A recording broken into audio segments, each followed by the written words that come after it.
Hajde, opusti se, ovo je za tvoje dobro.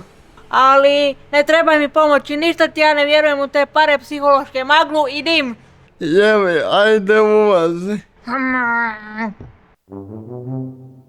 Stenis. O, moj stari prijatelju, jesi mi doma? Druže, koliko je vremena prošlo, mi smo bili klinci, jel tako?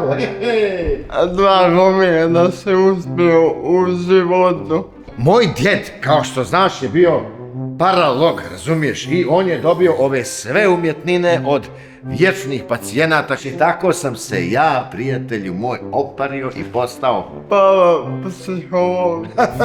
Tako je. Prijatelju, ti možeš slobodno na kaficu otići, znaš, kao i naši didovi što su nekada pili kafice.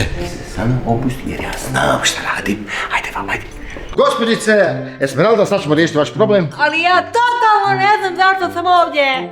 Pa vi ste ovdje došli zato što treba da vam ja pomognem, jer vi ste agresivna osoba. Ali ja nisam agresivna. Ako nisi agresivna, vidi kako se ponaš, mislim. Molim te, ti si pacijent, ja sam doktor, ti pomoći. Ako mi baš želite pomoći, onda mi nabavite najnoviju pušku.